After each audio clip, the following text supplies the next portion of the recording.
ఏంటి మేడం ఇడ్లీ మాకు కూడా తెలుసు కదా అంటారేమో, ఇది ఇడ్లీనే కానీ ఇంకొంచెం స్పెషల్గా చేసాం మనం. రాయలసీమ వెళ్ళినప్పుడేమో ఉగ్గని బజ్జీ అంటే ఏంటో తెలుసుకున్నాను. కోనసీమ వచ్చినప్పుడేమో ఈ స్పెషల్ ఫుడ్ ఐటమ్ని నేర్చుకున్నాను. దీన్ని తినడం వల్ల ఎన్ని ప్రయోజనాలు ఉన్నాయో తెలుసా అండి.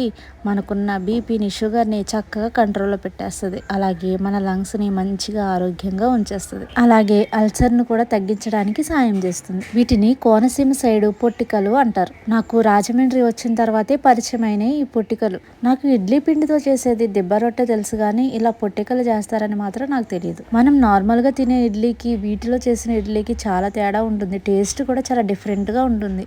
ఇక్కడ నేను ఫస్ట్ టైం తిన్నప్పుడు ఎలా అయినా వీటిని ట్రై చేయాలి అనుకున్నాను. ఫైనల్గా ఈ రోజు అయితే ట్రై చేసేసాను. ఏం లేదండి, పనసాకులు ఉంటాయి కదా, వాటిని ఇలా తీసుకుని ఇలా బుట్టల్లా చేసుకోవాలి. నేను ఇడ్లీ పిండి రుబ్బు పెట్టుకున్న రోజు చేద్దాం అనుకున్నాను కానీ ఆ రోజు పనసాకులు దొరకలేదు. అందుకని చెప్పేసి ఇలా నెక్స్ట్ డే చేయాల్సి వచ్చింది. మీరైతే అప్పటికప్పుడు రుబ్బిన పిండినే చేసుకోండి, చాలా బాగుంటుంది. అప్పటికప్పుడు అంటే ముందు రోజు రుబ్బు పెట్టుకుని నైట్ టైం పులియబెట్టుకుని నెక్స్ట్ డే చేసుకుంటాం కదా, అలా అయితే చాలా బాగా వస్తాయి. ఇలా పిండిని తీసుకుని మనం ఇలా బుట్టల్లో వేసేసుకుని ఇడ్లీ పాత్రలో పెట్టుకుని ఉడికించుకోవాలి. నార్మల్గా మనం ఇడ్లీ కోసం ఏం చేస్తాం, 1 గ్లాసు మినపప్పుకి 3 గ్లాసుల ఇడ్లీ రవ్వ వేస్తాం. కానీ దీనికి వచ్చేసి 2 గ్లాసులే వేయాలి. అలా వేస్తేనే బాగుంటుంది.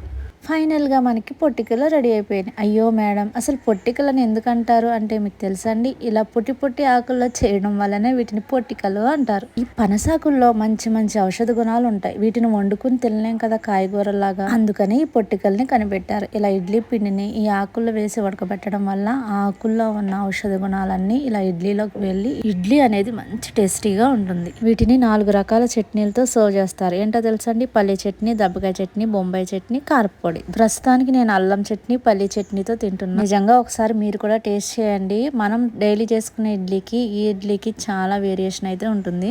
మీకు తెలుసో లేదో ఈ పొట్టికలు ఖచ్చితంగా కామెంట్ చేయండి. ఒకవేళ మీరు తింటే మీకు టేస్ట్ ఎలా అనిపించింది అనేది కూడా తప్పకుండా కామెంట్ అయితే చేయండి.